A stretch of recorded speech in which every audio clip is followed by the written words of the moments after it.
कहानी दिल्ली विश्वविद्यालय के कॉलेज कैंपस में हुई घटना के बारे में है।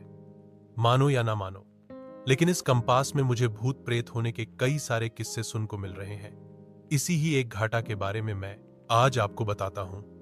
कॉलेज हॉस्टल के रूम नंबर 91 के एक छात्र निकुंज बताते हैं कि कुछ दिन पहले एक रात को जब मैं सो रहा था तो अचानक जोर से भयानक आवाजें सुनाई देने लगी और उसी आवाज के कारण मैं जाग उठा और मैंने अपने चारों ओर देखा, लेकिन कुछ नहीं था। मुझे लगा कि हवा के कारण खिड़की या दरवाजा आवाज कर रहे हैं। वहीं पर मुझे रूम में किसी के चलने की आवाज सुनाई दी और साथ में यह भी महसूस हुआ कि कोई अपने नाखून खिड़की पे घिस रहा है। जब मैंने दूसरे दिन यह बात की जांच करवाई तो मालूम पड़ा कि 9 साल पहले एक छात्र अरुण ने आत्महत्या की थी और तब से लेकर आज तक उसकी आत्मा इसी रूम में घूम रही है और इस बात की पुष्टि कई छात्रों ने की है। ऐसी ही एक दूसरी घटना, यह घटना सन 1998 की उसी हॉस्टल की है और यह बात की जानकारी उसी कॉलेज के एक ग्रुप ने बताई थी।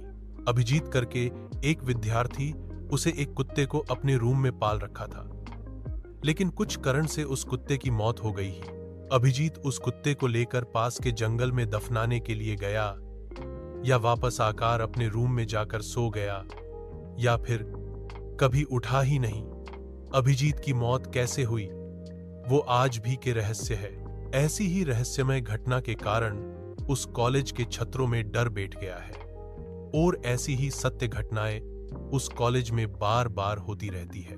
दिल्ली विश्वविद्यालय के उत्तर दिशा की और करीबन 2 किमी दूर इंद्रप्रस्थ एक लेडीज कॉलेज है। कुछ समय पहले कॉलेज की एक विद्यार्थिनी सोनल मजाक में आत्माओं को बुलाती है।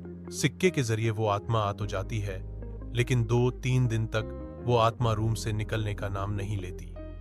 सोनल के कारण वो आत्मा कई छात्रों को हैरान परेशान करती है। बाद में सोनल उस आत्मा से माफी मांगती है कि वो वहां से चली जाए। माफी मांगने के 2 दिन बाद वो आत्मा वहीं से खुद वापस चली जाती है, लेकिन सोनल की हरकत के कारण उसे कॉलेज से निकला दिया जाता है। ऐसे ही जो लोग रात को देर तक पढ़ाई करते हैं उसे कभी न कभी भूतों का सामना करना ही पड़ता है।